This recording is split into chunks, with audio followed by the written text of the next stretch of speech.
السلام علیکم ورحمۃ اللہ وبرکاتہ۔ کیا آپ جانتے ہیں کہ اس دنیا میں ایک حقیقت ایسی بھی ہے جس سے نہ کوئی بادشاہ بچ سکا، نہ کوئی وزیر، نہ کوئی عالم، نہ کوئی دولت مند اور نہ ہی کوئی طاقتور انسان؟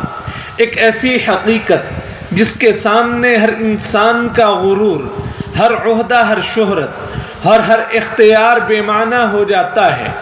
شاید آج آپ بھی کسی چیز پر فخر کرتے ہوں، لیکن اگر آپ صرف چند لمحے اس حقیقت پر غور کر لیں تو ممکن ہے آپ کی سوچ، آپ کا رویہ اور آپ کی پوری زندگی بدل جائے۔ رک جائیے، صرف چند منٹ کے لیے اپنے دل سے یہ سوال کیجئے کہ اگر آج آپ کے نام کے ساتھ لگنے والے تمام عہدے، تمام اعزازات، تمام دولت، تمام شہرت اور دنیا کی ہر پہچان ختم کر دی جائے تو آپ کی اصل شناخت کیا رہ جائے گی؟ لوگ آپ کو کس چیز کی وجہ سے یاد کریں گے؟ آپ کے منصب کی وجہ سے یا آپ کے کردار کی وجہ سے؟ آپ کی طاقت کی وجہ سے یا آپ کے حسن اخلاق کی وجہ سے؟ ذرا سوچئے، کیونکہ یہی وہ سوال ہے جس کا جواب ایک دن ہم سب نے اللہ تعالیٰ جل جلالہ کے حضور دینا ہے۔ اللہ تعالیٰ جل جلالہ نے انسان کو اس دنیا میں ہمیشہ رہنے کے لیے نہیں بلکہ آزمائش کے لیے بھیجا ہے۔ دنیا کی ہر نعمت عارضی ہے، جبکہ اللہ تعالیٰ کی رضا اور آخرت کی کامیابی ہی ایک مومن کی اصل منزل ہے۔ اللہ تعالیٰ قرآن کریم میں ارشاد فرماتے ہیں، کل من علیہا فان ویبقى وجہ ربک ذو الجلال والاکرام۔ زمین پر جو کچھ ہے سب فنا ہونے والا ہے اور صرف آپ کے رب کی ذات باقی رہنے والی ہے جو بزرگی اور عزت والی ہے۔ اور ایک اور مقام پر ارشاد فرمایا، ان اکرمکم عند اللہ اتقاکم۔ بے شک اللہ تعالیٰ جل جلالہ کے نزدیک تم میں سب سے زیادہ عزت والا وہ ہے جو سب سے زیادہ متقی ہے۔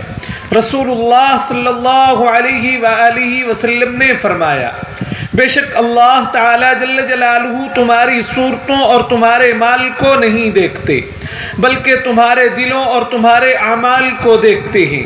ایک اور حدیث میں ہے، آپ صلی اللہ علیہ وآلہ وسلم نے فرمایا، دنیا میں ایسے رہو جیسے تم کوئی مسافر ہو یا راستہ چلنے والے ہو۔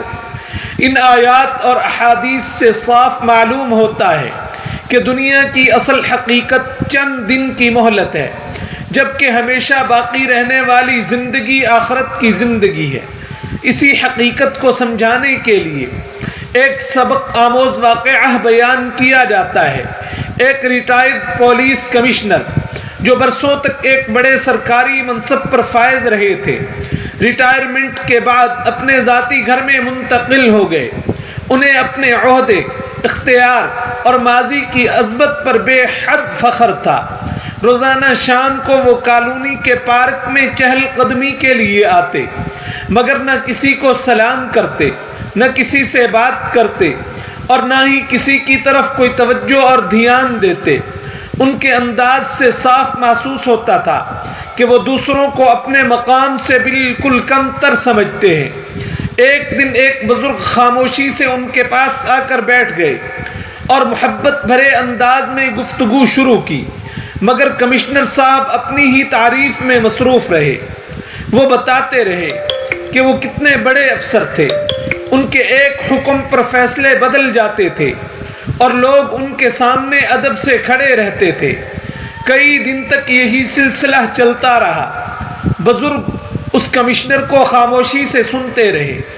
آخر ایک دن انہوں نے مسکرا کر کہا، بیٹا، بلب جب تک جلتا ہے لوگ اس کی روشنی سے فائدہ اٹھاتے ہیں، لیکن جب وہ فیوز ہو جائے تو پھر کوئی یہ نہیں پوچھتا کہ وہ 10 واٹ کا تھا یا 100 واٹ کا۔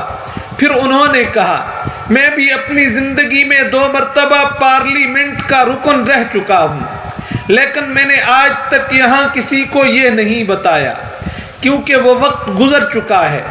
پھر انہوں نے پارک میں بیٹھے چند لوگوں کی طرف اشارہ کرتے ہوئے کہا، وہ صاحب ریلوے کے جنرل منیجر رہ چکے ہیں، وہ آرمی میں اعلیٰ افسر تھے، وہ سائنس کے بڑے ادارے کے سربراہ رہ چکے ہیں، مگر ان میں سے کوئی بھی اپنے ماضی کا فخر نہیں کرتا، کیونکہ وہ جانتے ہیں کہ اصل عزت انسان کے اخلاق میں ہوتی ہے، عہدے میں عزت نہیں ہوتی۔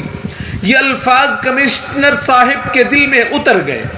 انہیں پہلی مرتبہ یہ احساس ہوا تھا کہ وہ جس چیز پر فخر کر رہے تھے وہ تو برسوں پہلے ختم ہو چکی تھی، مگر اس کا غرور ابھی تک ان کے دل میں زندہ تھا۔ یہی وجہ ہے کہ اسلام تکبر کی سخت مذمت کرتا ہے۔